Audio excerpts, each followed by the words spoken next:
aqui em mais um episódio do nosso podcast Animal. Hoje a gente vai conversar um pouquinho a respeito do projeto MUC.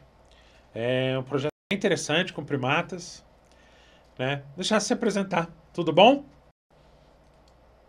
Tudo bem? Como vai? Tudo Muito tranquilo. obrigada por essa possibilidade de participação. Eu sou Lívia Botar, eu sou a fundadora e a coordenadora da instituição. Como é que surgiu a ideia do projeto? É muito interessante, porque isso é uma das coisas que todo mundo tem interesse em saber, né? O projeto surgiu a partir do momento que eu encontrei um saguizinho no ombro de uma pessoa que era dependente química, em 1985, na padaria onde eu ia buscar o pão. E aí aquilo me deixou muito chocada, e eu então, fui conversar com alguns especialistas na época. Eu não sou da área de biologia, eu sou publicitária, sou formada em educação física e tenho um pós em ecologia e educação ambiental. E na época, aquilo me deixou muito chocada, porque eu sempre fui uma pessoa que explorou muito assim todos os momentos que eu tinha para me divertir. Na verdade, não era diversão, era ir até acampar e ficar e observar a natureza. Essa sempre foi minha paixão. E por isso, aquela cena me deixou extremamente. E os dias foram passando e ele estava lá todos os dias, cabezinho novo, até que um dia ele me deu. Nunca mais eu voltei na padaria. E aí daí surgiu a ideia. Porque, na verdade, quando nós fomos ver a situação em que o Muki estava, ele era um sapozinho que tinha uma corda encanhada na carne, Nossa. na cintura. E ele, obviamente, não cresceu muito. Ainda assim, mesmo depois da remoção cirúrgica dessa corda, ele ficou com a figura assim, da grossura do meu dedo, né? E por ali passava tudo, a coluna vertebral, alço intestinal, enfim. E aquilo e depois ele fez uma cirurgia reparadora, mas não mudou muito a situação. E foi bastante, assim, diferente a forma como ele foi recuperado, né? Já na época, com o uso de própolis, com o uso de coisas alternativas, como homeopatia e tudo mais. E o próprio Dr. Faisal, que na época fez esses cuidados com o Muki, acabou recebendo outros bichos em situação semelhante, encaminhando para mim, e eu fui recuperando. Então, aquilo foi ficando um processo reversível na minha vida, né? E hoje em dia são quantos animais?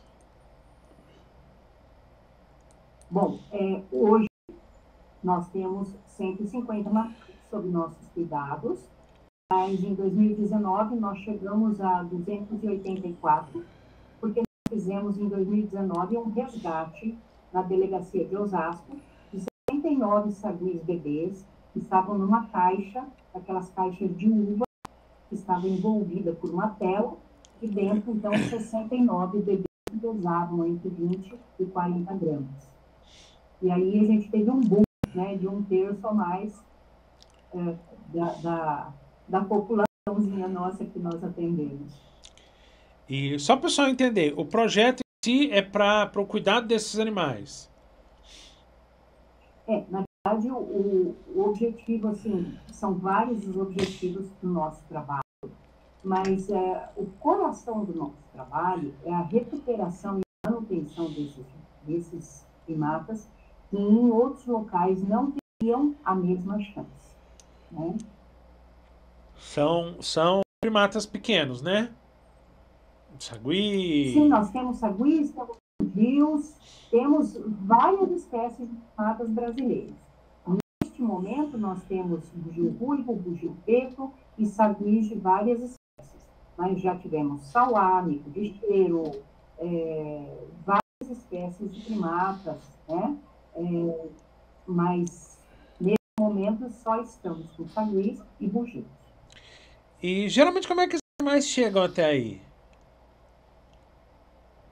Bom, olha, historicamente, assim, se a gente buscar qual é a forma de chegada desses bichos, é através das diversas polícias, centros de triagem, e um pouco, agora nós não estamos recebendo, né? Se nós estivéssemos recebendo, certo que a gente já teria bem mais de 500 bichos, porque, infelizmente, a situação está piorando, né?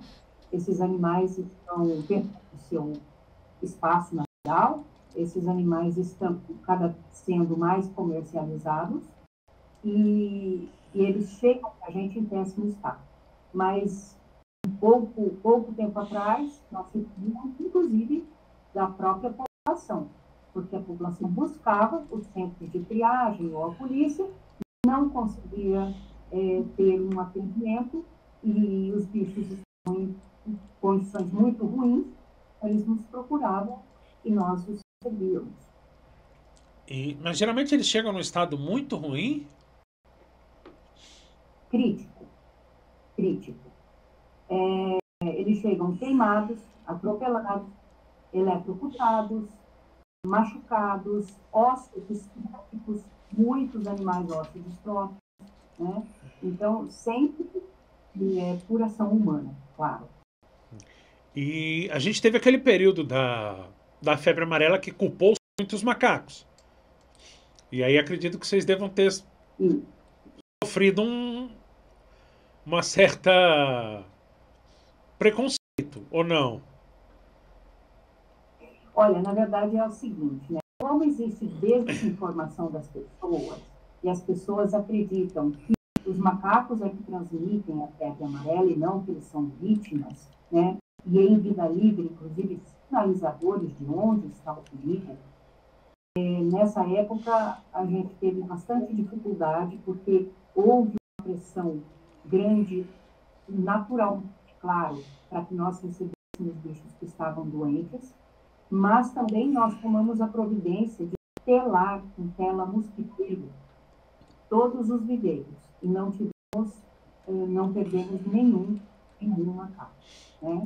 Mas foi uma ação hercúlea, uma coisa muito louca, poder telar viveiros de altura, 4 metros de comprimento, enfim, assim vai. O fato é que foi um momento bastante crítico, né, para todos esses bichos, né? Se eles não tiveram uma morte natural, eles foram mortos justamente pelo desconhecimento que as pessoas têm a respeito da febre amarela. E aí, nesse caso, a educação ambiental ela é essencial, né? Você trazer a informação. Veja, quando eu falei que o coração do projeto é esse, o trabalho, mas logicamente que o nosso trabalho, se a gente pensar bem, não deveria existir, né? Ou seja, nós teríamos uma sociedade que tem uma relação diferente e absolutamente harmônica com o meio ambiente. Nós desmatamos sem sequer saber quais são as vidas que estão naquele espaço. E, com isso, todas as espécies animais acabam sofrendo bastante, né? Motivo pelo qual as ações de educação ambiental, elas precisam existir, né? E nosso trabalho de educação ambiental nunca é um trabalho de abrir visitação e falar alguma coisa dos bichos para as pessoas, porque com isso a gente não consegue fazer com que tenham mudanças de paradigmas. É necessário conhecer um pouco mais dessa riqueza que nós temos no nosso país, né?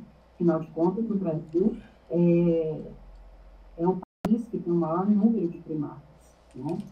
E muitos dos quais as pessoas não têm a menor noção que existem no Brasil. Aliás, vou mais longe. As pessoas pensam que chimpanzés e gorilas estão no Amazonas, né? Ainda pensam nisso. Então, nosso papel nessa parte da educação é importante e nós, então, realizamos trabalhos de 6 meses a 1 ano com escolas, fazendo um trabalho multidisciplinar. E também, obviamente, essa questão da educação, ela vai além de simplesmente crianças, né? Jovens, adultos, empresas, também precisa ter essa possibilidade de acesso à informação. Também nós abrimos para estagiários e também para eco-voluntários. Nós temos um programa de eco-voluntário, né? Ainda trabalhos como mestrado, doutorado, tudo é possível, tudo isso está incluso nesse pacote da educação ambiental. Porém, devido a essa dificuldade que a nossa passa nesse momento, né? Depois da pandemia, durante a pandemia, nós perdemos aproximadamente 70% dos nossos apoiadores, que são essencialmente padrinhos e madrinhas. Então, tem muitos programas que não estão abertos nesse momento. E aqui em Brasília a gente tem o Parque Nacional da Água Mineral, onde tem piscinas de água natural, tudo. A gente tem muito, se não me falha a memória, acho que é macaco prego. Macaco prego, exato. E aí é um problema muito sério. Também. É um problema muito sério que eles têm, por quê?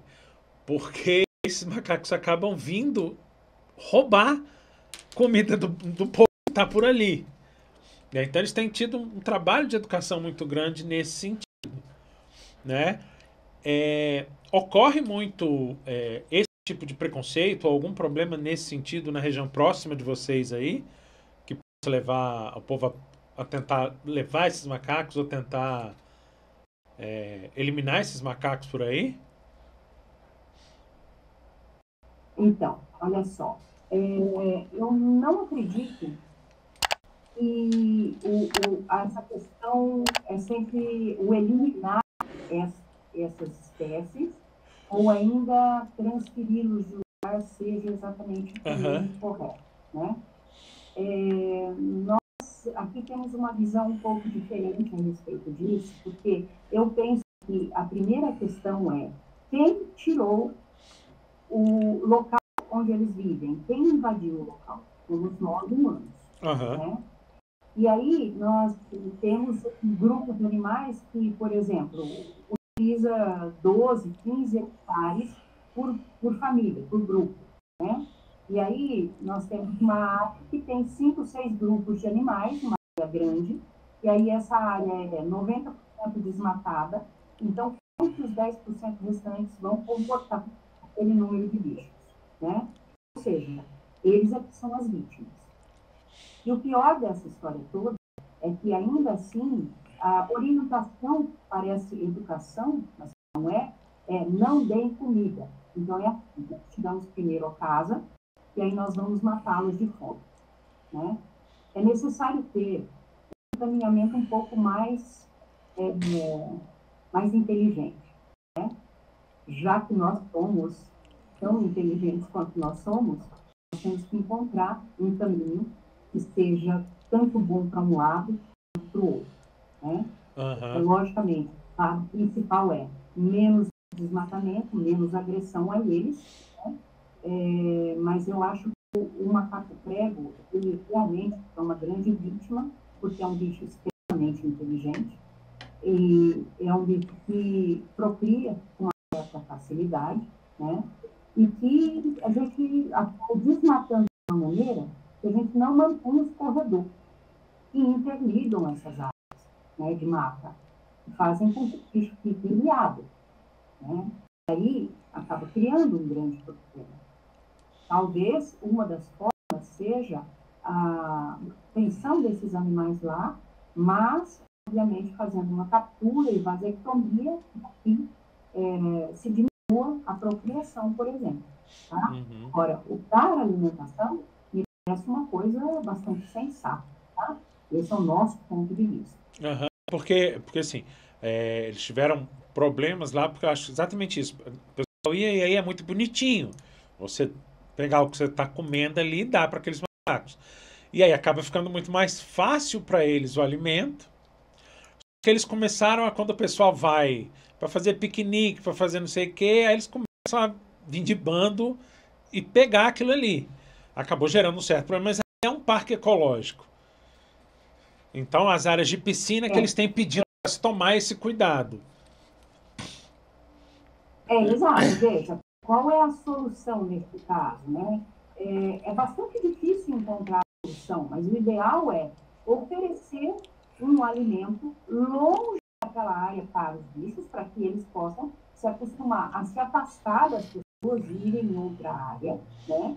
Para que eles tenham acesso ao alimento e, através dessa ação, minimizar o ataque deles a cesta de piquenique das pessoas, né? Então, eu acho que é uma forma de minimizar esse problema, né? Acompanhado disso que eu falei, né? Aham. Tentar vasectomizar no meio de indivíduos para que não procrie, né?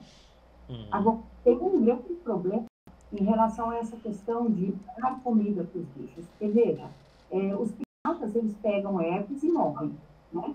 Daí, o que acontece? As pessoas mordem uma fruta e aí, automaticamente, passam isso para o macaco a partir do momento que tenha acesso àquele alimento que foi mordido, né? Até na palma das mãos, a gente tem algumas bactérias, né?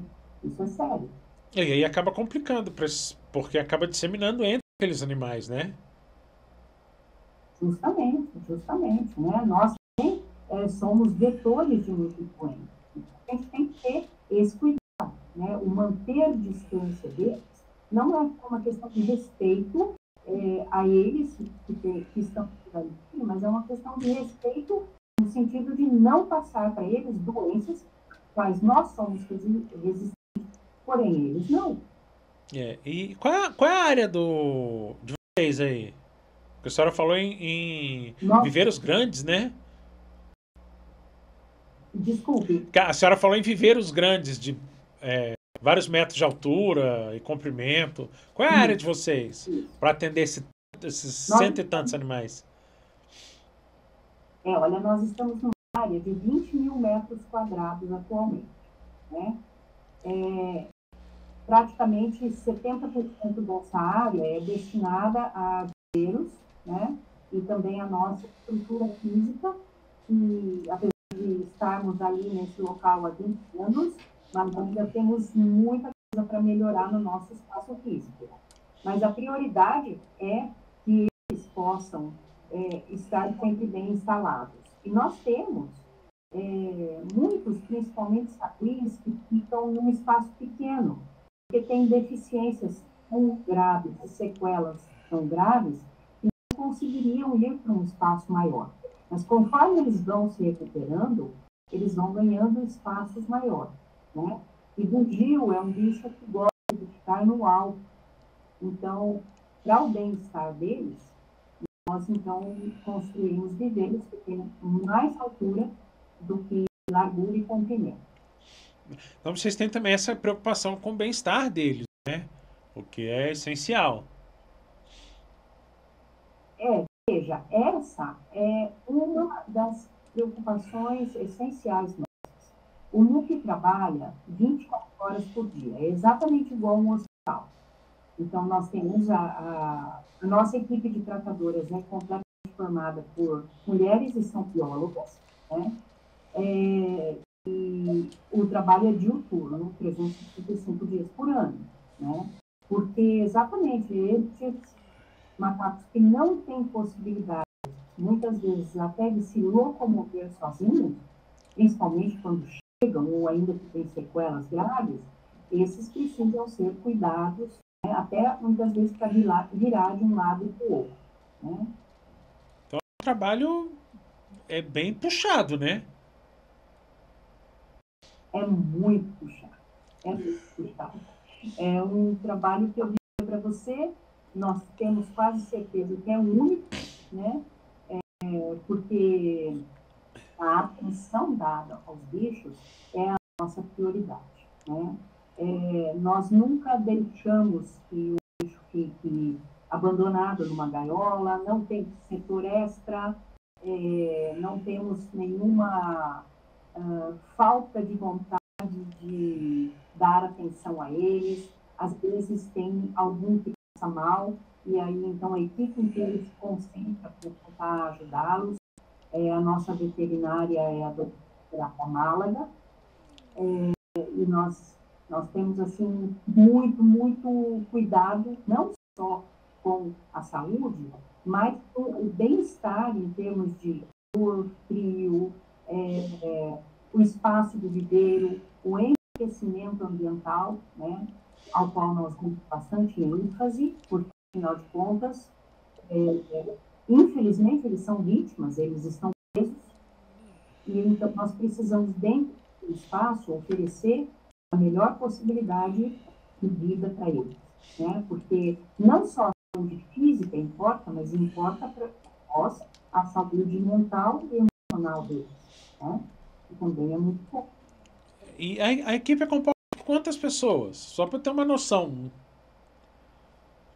Deve ser muita gente. Certo. Olha só, antes da pandemia, né, porque nós temos que pensar que a nossa equipe envolve todo mundo. Nós temos 16 pessoas que moram na instituição, todas as refeições para as pessoas também preparadas e servidas, além de 3, 4 ou 5 refeições, dependendo de qual é o grupo de primatas por dia. Então, nós temos uma cozinha de macacos e a cozinha dos humanos, né? E tirando isso, lógico, nós temos quem cuida de rede social, padrinhos, então, nós éramos uma equipe de 31 pessoas e hoje nós temos apenas 19 pessoas. Então, Reduziu trabalho bastante. que as folgas elas são por escala e não para. Né? É um bando de gente dedicada realmente para cuidar da macacada, para que eles fiquem bem. Né? Afinal de contas, é o nosso papel e a nossa missão. E acaba sendo uma dedicação quase que exclusiva, né? É exclusiva, sem dúvida, é uma dedicação exclusiva. Nós somos 3 pessoas na diretoria e não conseguimos atender a todos, não conseguimos atender todo o trabalho, toda a demanda que existe. E internamente as pessoas estão sempre se revezando, né? Enquanto um folga, o outro trabalha. Enfim, a gente monta a tabela de folgas de uma maneira que todos conseguem descansar e todos também trabalham, né? E o trabalho existe de forma ininterrupta. E deve ser também bastante gratificante quando você pega alguns animais que chegam bem debilitados e conseguem recuperar esse animal, né? Nossa, você não faz ideia. Essa realmente é uma mola propulsora, né? A grande alegria é você receber um animal queimado, que, por exemplo, nós temos um chamusco, né? O chamusco, a gente fala que a gente tem alguns personagens. O chamusco é um sabizinho de preto que fugiu da queimada de uma mata e foi ao fio do poste elétrico, ele pulou, né? E foi então eletrocutado. Hoje, ele só tem um braço, né? O braço esquerdo. O outro braço e as 2 pernas são amputadas e é muito incrível, porque ele mora com uma saguizinha paraplégica, uma saguia de cara branca paraplégica, e mora com um saguio de tubo branco que é cego. E os 3 se relacionam muito bem, eles têm um viveiro todo especial, porque para cada caso a gente tem um viveiro preparado de forma diferente, né? Atende às necessidades daquele tipo. E ele, com um braço só, é o catador da turma. Ele é que limpa todo mundo e cata os outros 2. Então, é muito incrível, né, você ver a recuperação e a forma como eles acabam se relacionando uns com os outros, cada um com a sua limitação, e de forma tão interessante, tão satisfatória e feliz. Né? Eu acho que assim, a gente se sente muito recompensado quando a gente tem essa recuperação do grupo, né, por exemplo, que é tão coeso e que é tão feliz, efetivamente, na sua vida. Mas devem ter também alguns animais que não tiveram sucesso tão bom. E aí, como é que vocês lidam com Sem sombra. isso? Porque aí o psicológico deve ficar Veja, bem comprometido, né? sim, aprender a lidar com perdas é uma coisa que todos nós precisamos, né? Independente de com qual espécie a gente lida, ainda que seja apenas com a espécie humana, com amigos, com familiares, uma coisa absolutamente certa, que é a finitude, né? Então, diante disso, a gente tem que se comportar de uma maneira bastante tranquila, porque eu acho que quando você cumpre o seu papel, quando você faz tudo aquilo que está ao seu alcance, e você não consegue reverter, por exemplo, um quadro, a paz tem que estar dentro de você. Você tem que entender que sim, você fez aquilo que pôde fazer, né? Nós utilizamos muitas técnicas diferentes, né? Técnicas complementares. Acupuntura, hidroterapia, fisioterapia, musicoterapia, cromoterapia, laser, e tudo que a gente pode fazer, chá, né? A gente usa muito ervas, até para a própria hidroterapia, feito com herpes e musicoterapia. Então, o resultado é muito incrível, né? Quando você abre um canal de comunicação entre você e uma outra espécie que não fala o seu idioma, e você consegue se comunicar, você está indo além daquilo que é o óbvio, né? E quando você ultrapassa esse limite, você já está entrando num campo de energia maravilhoso, né? E, obviamente, os resultados bem-sucedidos são muito maiores do que os de insucesso, né? O que faz também com que vocês fiquem bem mais satisfeitos. Sim, com certeza, com certeza. Casos como, por exemplo, do MUC, que foi o primeiro, e ainda hoje, né, muitos casos que a gente fala assim, eles estão, entre aspas, desenganados, mas que conosco eles vão se superar, é incrível, porque a gente recebe bichos, por exemplo, com traumatismo craniano, e que conseguem depois estar de pé, andando, mesmo apesar das sequelas. Então, a gente tem, por exemplo, um saguismo que é o Carioca, aqui do Rio de Janeiro, ele foi apedrejado. Chegou, assim, com muitos problemas, né? Ele tem a cabecinha um pouquinho torta, mas ele consegue, hoje, caminhar nos galhos, né? Ele sequer conseguia ficar na posição de quadrilha. Hoje ele está bem, ele entra pelos galhos, né? Tem sequências, tem, mas não importa, ele conseguiu, né, superar essas dificuldades com esse pacote de cuidados que recebem. Mas isso também é muito reflexo da própria dedicação que vocês têm. Sem dúvida, sem dúvida. Se você não... Veja, a gente parte do seguinte princípio. A gente se propõe a fazer alguma coisa. Então, a gente precisa fazer bem feito. Porque não adianta você fazer uma coisa pela metade. Você está lidando com vidas, né? Então, tudo que você faz, você precisa fazer inteiro, estando inteiro nesse trabalho, né? Eu acho que, inclusive, esse é um diferencial da nossa equipe, né? E das pessoas que, às vezes, entram no projeto imaginando uma coisa, elas trazem, às vezes, alguma bagagem, mas, chegando conosco, elas passam a ter um olhar diferente, porque sentem-se valorizadas o próprio trabalho que cada um realiza, né? Porque a felicidade está naquilo que o outro transmite para você, entende? Uhum. É complicado, parece chato, só que não é. E no início vocês sofreram muita resistência, houve uma aceitação razoável? Olha, veja, em 1985, né, a gente está falando de 39 anos, né? Quando o trabalho começou com o MUC, e também durante muitas, assim, pelo menos as 2 primeiras décadas, a gente teve assim, muitas críticas, né? Principalmente observações como: este bicho não serve para viver, né?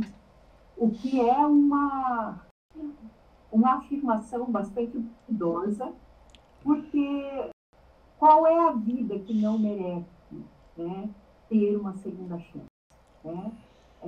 Então, o fato de termos, por exemplo, nós temos uma Gil paraplégica que está conosco desde 2011, né? E ela é maravilhosa, né? Então, para nós também é um aprendizado, né? A gente não pode esquecer que um dos principais motivos, né, pelo qual a gente ensina esse olhar diferenciado é para que as pessoas aprendam o quanto é importante ser humilde, né? Humilde diante de qualquer vida. Mas hoje em dia vocês têm uma aceitação, já conseguem compreender melhor o projeto. Com certeza, com certeza. Eu acho que assim, o movimento em relação aos direitos, né, da vida dos animais cresceu muito, né, principalmente se a gente olhar nesses últimos 15 anos. Né? Então, nós realmente conseguimos garantir que todos eles têm uma vida boa, sem sofrimento, porque é importante que a gente observe também que o bicho não pode viver em sofrimento. Né? Como qualquer um de nós não deveria viver em sofrimento. Então, esse olhar, ele é um olhar que cada vez mais pessoas abertas, porque entendem e sentem o quanto isso faz bem. E o quanto a gente precisa respeitar qualquer forma de vida. Né? Seja ela de um animal, seja ela de uma árvore, mas que a gente precisa encontrar o equilíbrio e sermos menos impactantes para a natureza, né? Esse eu acho que é o grande desafio do homem atualmente. E eu acredito que não deva ser fácil manter o projeto funcionando. Eu acho que aí nós chegamos naquele ponto, que é aquele ponto extremamente delicado. Né?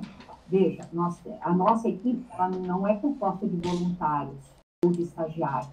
A nossa equipe ela é composta de pessoas que trabalham de forma remunerada. Né? E isso tem um custo bastante alto para a instituição. Nós não temos verba pública, né, para que a gente mantenha o trabalho.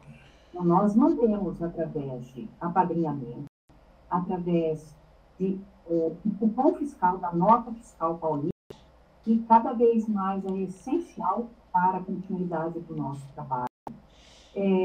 Com algumas participações de empresas, de pessoas, nós estamos exatamente no momento tentando aumentar a participação de diversos segmentos da sociedade de uma forma geral, e basicamente essa é a forma com que a gente mantém. Hoje, o projeto passa por uma situação como nunca passou, justamente como reflexo da perda desses 70% de apoiadores, né, durante a pandemia, que teve um reflexo aí ao longo dos anos de um acúmulo de dívidas que chegou a R$700 mil.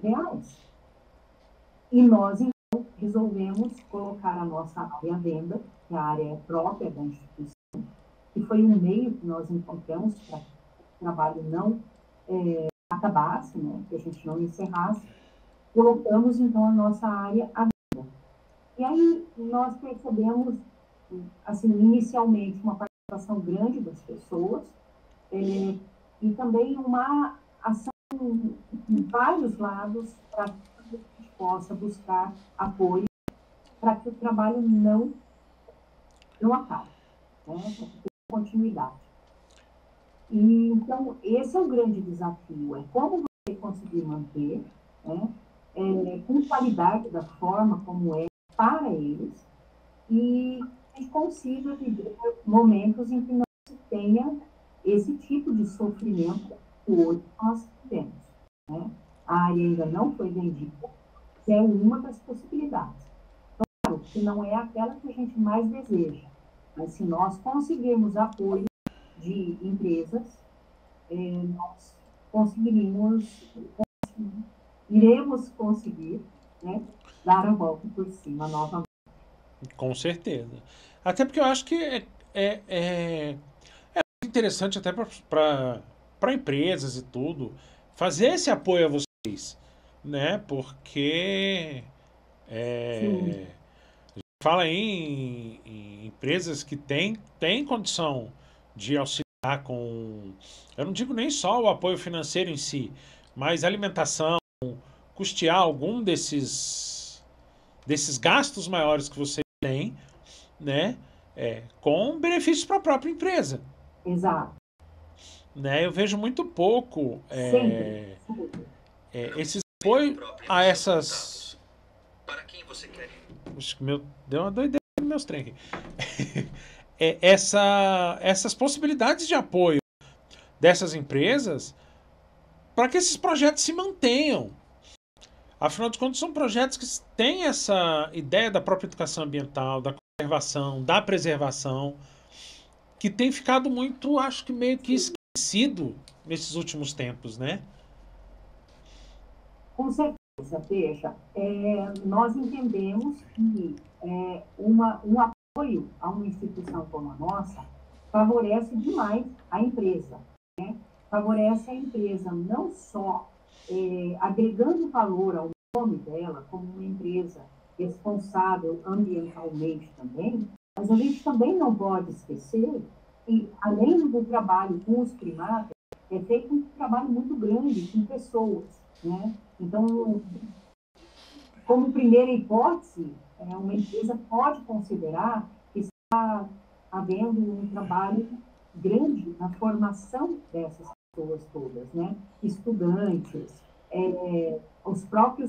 a própria equipe que trabalha lá dentro, com uma especialização mais fina, né?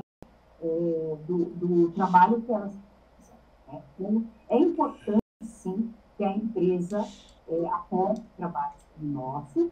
E, veja, já existem várias formas de conseguir deduzir isso no imposto, né? Nós temos aí uma parceria com uma plataforma que se chama Abacaxi, que é SHI, né? E tem outras formas de apresentar para essas empresas que vierem a nos apoiar formas de dedução do imposto. Isso para as empresas é importante também. E existe o apoio indireto, né, que também é possível para as empresas e que faz muito bem, porque nós, por exemplo, nós estamos precisando do apoio de construtoras, né, porque nós precisamos melhorar nosso espaço físico, redimensionar nosso espaço físico.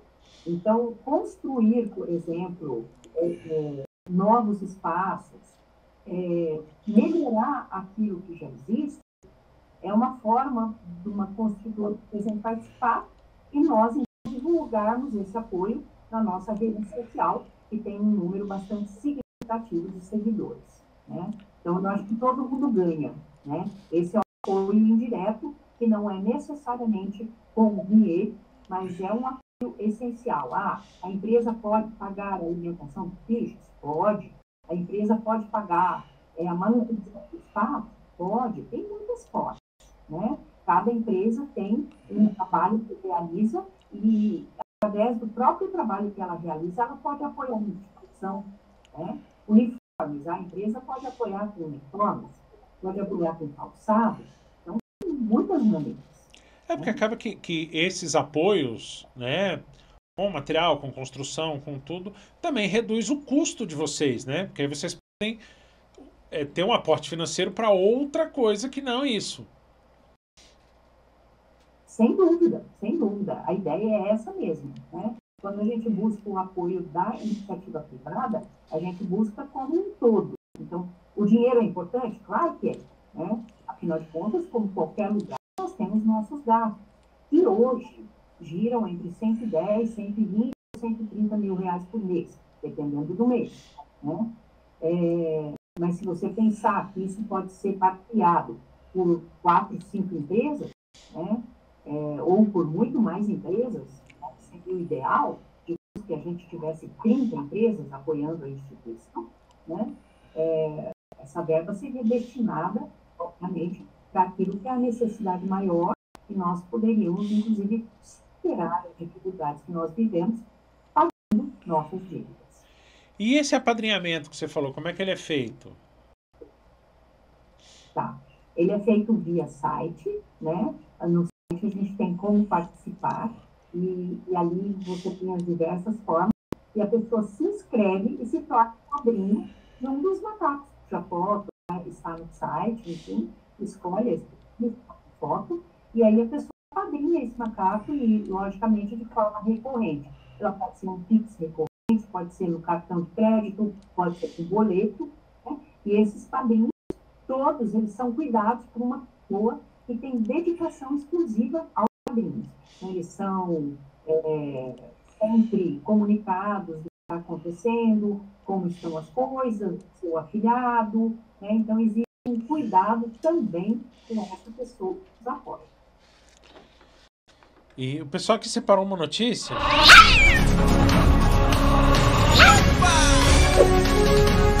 Separou uma notícia, né? Só pra gente comentar que teve um macaco prego que foi resgatado, acorrentado dentro de uma casa no Piauí. Né? Essas e outras notícias acabam sempre surgindo. O que você acha sobre esses macacos que estão virando pet? Alguns deles acabam sofrendo maus tratos. Por aqueles que resolvem ter um pet, mas não sabem como cuidar. Veja bem, eu acho que assim, desde que o MUC existe, e a questão, desde que foi autorizada a venda de 2 espécies de primatas brasileiros, como o prego e o sagui, nós lutamos exatamente mostrando para as pessoas que esses animais, quando são pequenininhos, eles são muito graciosos, né? É como se você estivesse cuidando de um bebê, mas não por muito tempo.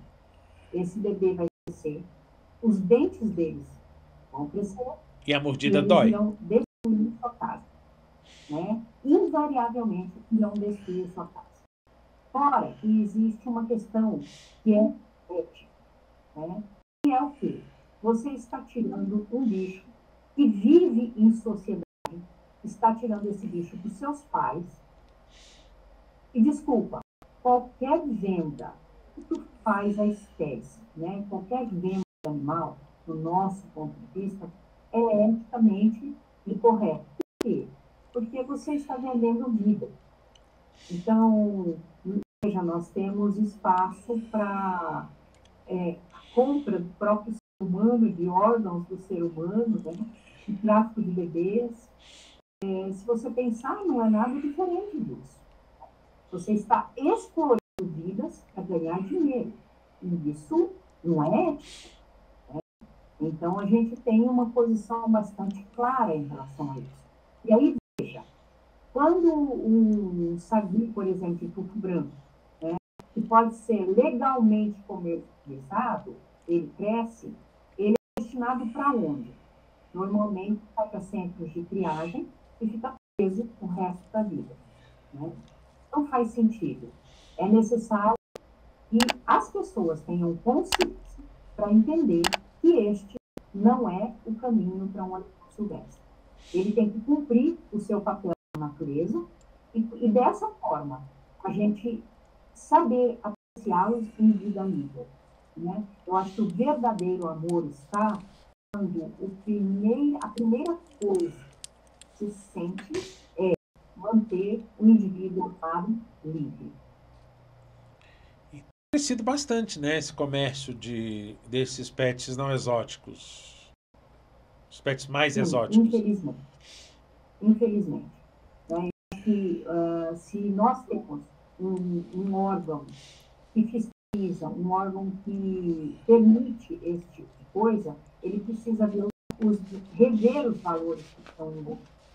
E quais são as consequências para a própria sociedade humana, né? Além, obviamente, em primeiro lugar, para esses animais. Né? Então, ter gatos e cachorros, perfeito. Qualquer outra espécie deveria ser mantido no seu habitat.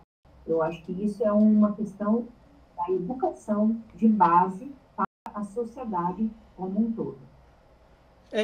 E é meio complicado, porque na grande maioria dos casos realmente é isso. É muito bonitinho quando é novo, esquece que vai viver durante um período longo, né? Que necessita de cuidar desse período todo e que não é assim, cansei, não quero mais, larga.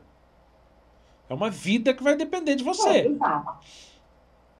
Exato. Veja, assumir os cuidados com o bicho pressupõe assumir os cuidados com o filho. Né? Isso vamos lá. Se a posse é responsável e se a pessoa é responsável, né? Só que é uma vida toda, né? Então não tem essa coisa de, eu vou pôr o bicho no freezer, vou viajar, quando eu voltar eu tiro e tá tudo bem. Não é assim, né? Então nós temos que ter essa responsabilidade de entender que vai ser necessário cuidá-lo, né? Isso faz toda a diferença e que a gente tem que entender que o animal silvestre tem que continuar em vida livre. E é complicado, porque E aí quando eu digo essa questão de que vai depender de você o resto da vida, aí depende da espécie. Né? Se você Depende optar por e isso,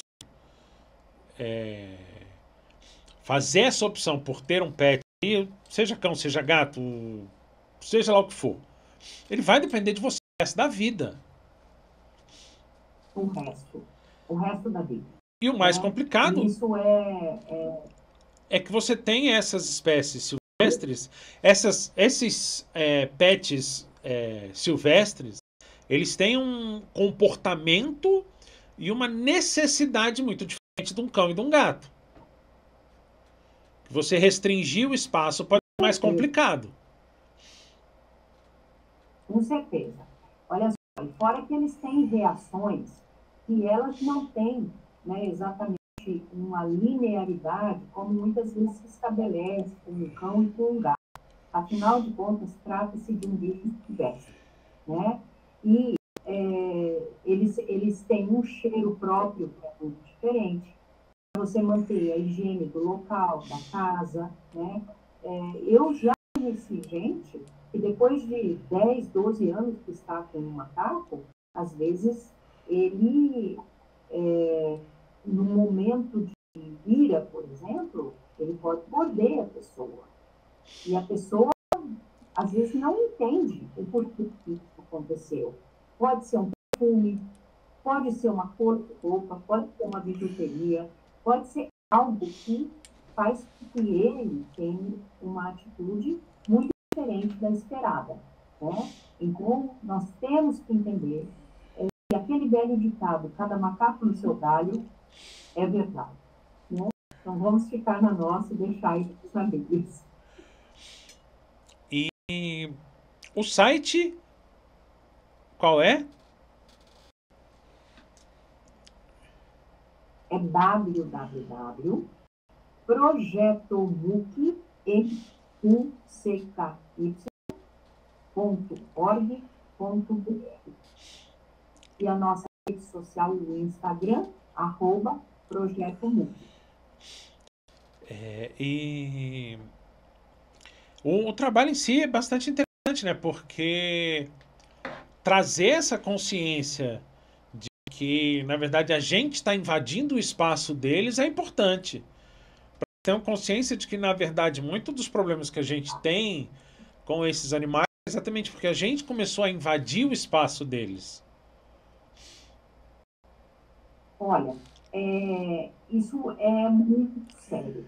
Isso vai muito além de simplesmente um assunto relacionado a primatas, né? Isso vai muito com o comportamento que nós temos, o lixo que nós produzimos, a ocupação que nós fazemos do solo, né? Com a forma como nós nos relacionamos com o nosso semelhante, com a forma como nós utilizamos a água, com a forma como nós poluímos o ar. É um pacote, né? É um desafio gigante, né? Eu acho que o MUC é uma gotinha no oceano, mas nós fazemos nossa parte. Ao longo desses anos, a gente já teve essa oportunidade de fazer com que a pessoa possa refletir sua própria existência, né? Sua própria existência no planeta Terra, as ações que ele faz, o como ele se relaciona com o mundo, porque uma pessoa que se relaciona de forma um pouco menos impactante com a natureza, ela geralmente, inclusive, é uma pessoa que cria um ambiente de paz em torno de si, né? A natureza exige reflexão, exige observação, exige encantamento, né? Então, quem consegue se encantar com uma folha de uma árvore, com o céu azul, com a tempestade, com a água de um rio, é geralmente a pessoa que apazigua aqueles que estão ao seu entorno.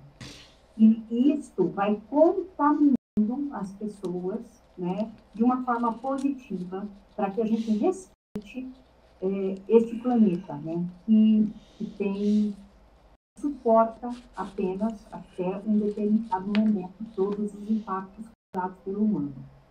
E diante disso, a gente passa a olhar para outras formas de vida com muito mais respeito. Então, eu acho que um pacote grande parece romântico demais, mas não deixa de lutar por isso. O pessoal...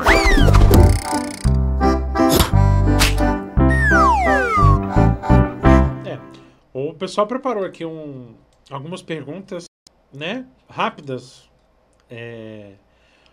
Você tem algum macaco do Projeto MOOC que seja preferido seu? Olha, na verdade, a gente tem aqueles, não necessariamente o preferido, mas a gente tem aqueles que acabam sendo... Porque assim como nós temos bichos com personalidades muito diferentes. Nós temos aquele que não gosta muito de se aproximar e nem... Nós conversamos muito com eles. Nós não humanizamos, mas conversamos com eles.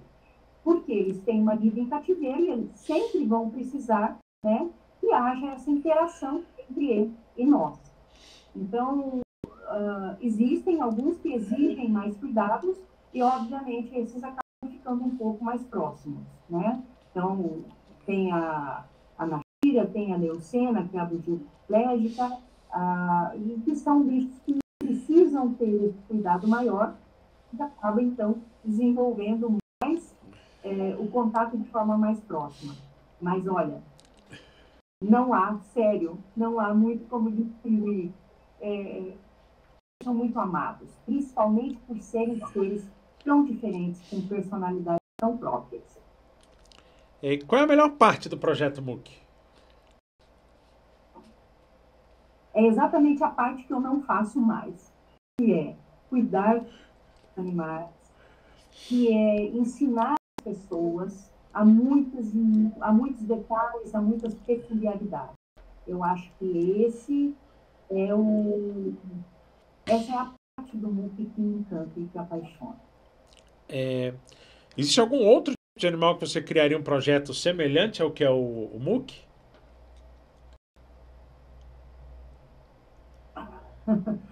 Olha, eu não saberia responder isso, porque eu acho que todos os bichos precisam de pessoas que os respeitem e os cuidem, já que eles estão fora do seu ambiente natural, que a gente chama de animais ex situ, né? Mas, disparadamente, os primatas despertam uma atenção muito grande, né?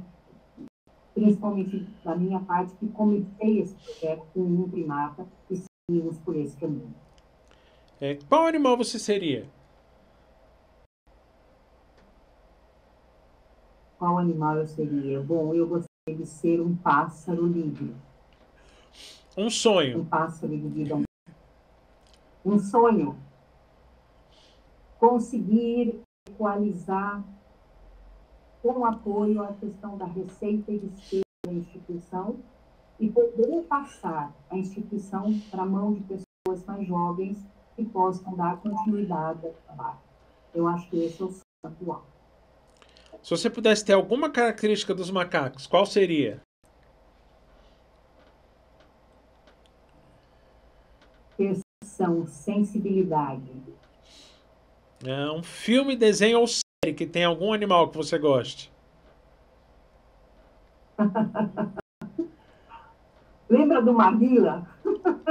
Só que o Maguila, o macaco, é interessante. Não, brincadeira. Eu acho que... Nossa, não sei dizer. Mas qualquer um que não seja de agressão a nenhum bicho e nenhum cervo. Tem algum animal que você tem medo? Eu acho que tem bichos pelos quais eu tenho bastante respeito e, obviamente, teria uma certa dificuldade, né, de ter, assim, um contato maior. Então, eu acho que, como eu tenho bastante medo de água, eu tenho algum medo de animais marinhos.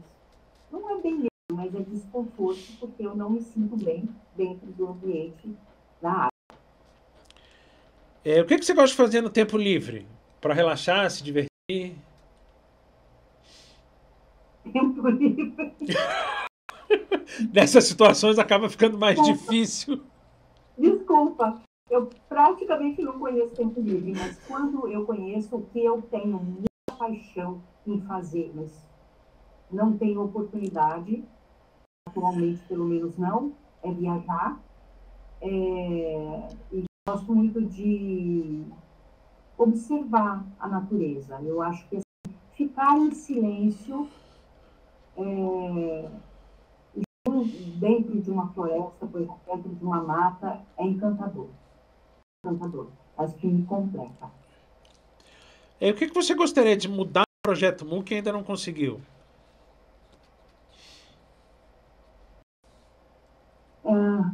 Eu acho que essa questão da sustentabilidade da pesquisa, de uma forma que a gente não tenha que sofrer tanto e trabalhar tanto. Né? São muitas, muitas, muitas horas de dedicação, sem nenhum dia e nenhum descanso. Acho que isso seria importante mudar, né? O meu próprio bem, inclusive, como ser humano. E o que você aprendeu com os macacos? Humildade, empatia, cada vez maior, e eu acho que bom humor, né? Eles são bichos muito bem-humorados. Com isso é necessário a gente ter na E se você pudesse dar...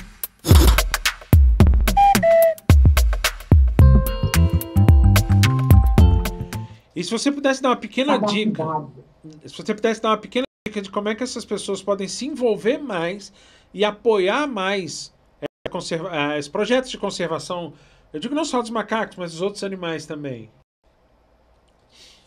Eu acho que o ponto básico é você refletir e criar uma empatia, né? Ou seja, eu gosto da natureza, então eu vou observar os elementos da natureza e vou pensar aqueles que estão fora dela, né? Sofrendo, porque eu muitas vezes falo, gente, que é necessário refletir de uma forma muito simples, né? Tem aqueles desenhos que mostram homenzinhos verdes vindo com uma nave e invadindo o planeta Terra, sequestrando um de nós, né? E aí você se imagina indo para Marte, por exemplo, que geralmente é de onde são esses desenhos, né? O cara veio de Marte, e leva você para lá e você fica exposto a um bando de criaturinhas verdes que não falam o seu idioma e que não entendem as suas necessidades, né? Então, veja, quando você se coloca nessa posição, que parece tão ridícula, mas que você consegue entender um pouco o que esses bichos sentem, né? Eles perderam o seu lar, perderam sua família, perderam a relação com outros que falam o mesmo idioma e não podem mais buscar próprio sustento. Isto é dolorido. Então, se você consegue pensar isso para você, você consegue estender isso aos demais. Então, é olhar para o outro com empatia. Eu queria agradecer. Eu espero que a gente consiga trazer uma visibilidade para o projeto. E não só essa visibilidade, mas também que empresas resolvam apoiar o projeto, que a gente consiga aumentar o número de apadrinhamentos para que o projeto consiga se manter e crescer. Porque eu acho que são projetos como esse, o de vocês, o projeto pessoal do Nex, são projetos que visam a conservação e que são essenciais para que a gente consiga manter esses animais e trazer a consciência da importância que tem a conservação. Né? Eu queria agradecer mesmo. Eu que agradeço e queria encerrar com mais uma coisinha, porque muita gente pode pensar, né? Nossa, ficam só lá penteando o macaco, cuidando de macaco. Não. Nós temos um acervo de conhecimento gigantesco, né? Então, veja, a gente tem exames de rotina que são feitos, né? Exames de imagem, exames de sangue, urina, fezes, que trazem, obviamente, cada vez mais conhecimento sobre essas espécies. E durante esses quase 39 anos de trabalho, você imagina a quantidade de informações que a gente consegue ter, né? Para quê? Para que nós possamos cada vez mais ser assertivos no tratamento dele e para que nós possamos também ensinar, né? Baseado nos dados e informações que nós temos. Então, eu agradeço demais essa oportunidade.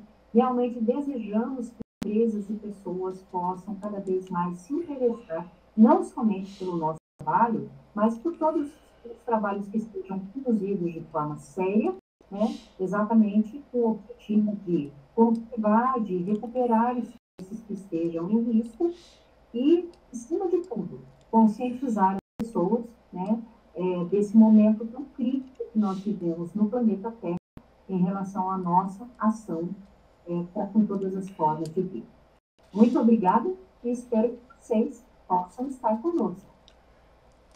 Queria dizer que aqui também a gente conta com o apoio do Ilha Brasil, comunicação, marketing, tem um estúdio de chroma key, você pode vir preparar aula, curso, fazer uma infinidade de coisas. Tem uma equipe de produção, equipe de marketing aqui excelente. Então acho que vale a pena vocês virem aqui conferir a estrutura do estúdio e dizer que é isso. E até semana que vem.